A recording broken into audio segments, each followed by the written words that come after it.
ఆత్మ అయిన దేవునికి మహిమ కలుగునుగాక. ప్రియ స్నేహితులందరికీ దివ్య వాక్యోదయం.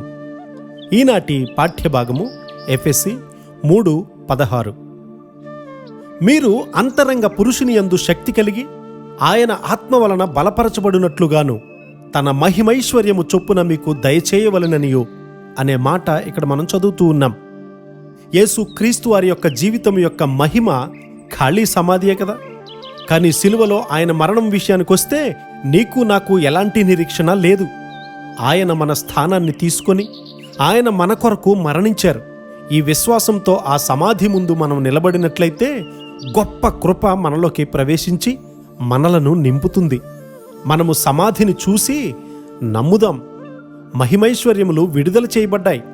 నూతన స్వభావము, దేవుని చిత్తము యొక్క కేంద్ర బిందువులో యేసయ్య ఉన్నారు. తనకు తానుగా నిగ్రహించుకొని ఎల్లప్పుడూ దేవుని చిత్తములో ఉండే మనుషుడు ధన్యుడు. అతడు దేవుని సంపూర్ణ స్వాతంత్ర్యమును సమృద్ధిలోనికి ప్రవేశిస్తాడు. దేవుని చిత్తంలో ఉండడానికి నీవు సణుగుతూ ఉన్నావా? దేవుని చిత్తంలో ఉండడం వల్ల అనేకమైన కట్టుబాట్లు వచ్చునని ఆలోచించి బాధపడుతూ ఉన్నావా?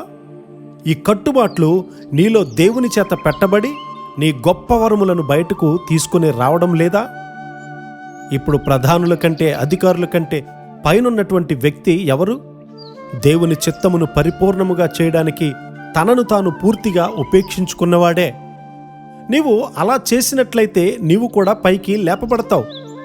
ఏదైనా అవసరత వస్తే ఆ అవసరము తీర్చబడడం నీవు చూస్తావు. సాత్వికము, సహనము, ప్రేమ కలిగినటువంటి ఆత్మ నీ మీదకి వస్తుంది. ఎవరైతే ఖాళీ సమాధిని చూసి నమ్మి దేవుని స్తుతిస్తారో వారికి దైవ లక్షణాలు తెరవబడడం చూస్తారు. మనము నమ్మలేకుండా ఉన్నందువల్ల దేవుని సంపూర్ణత్వమును పొందలేకుండా ఉన్నాము. అపరిమితమైనటువంటి దేవుని ప్రేమతో నీవు నింపబడినట్లయితే నీలోని దేవుని శక్తిని లోకమంతా గ్రహిస్తుంది. ఆయన మహిమైశ్వర్యముతో నింపబడిన స్త్రీలను, దేవుని ప్రేమ యొక్క లోతును కొలిచినటువంటి మనుషులను చూడాలని లోకము ఎల్లప్పుడూ ఆశిస్తూ ఉంది. క్రీస్తు వారి యొక్క స్వార్థ రాహిత్యము, నీతి కొరకు, సత్యము కొరకు మరణించడానికి గల సిద్ధపాటు అనేవి ఒక నిజమైనటువంటి క్రైస్తవుని యొక్క గుర్తులు. మరణము నుండి లేచినవాడు నిన్నెన్నడూ విడిచిపెట్టడు.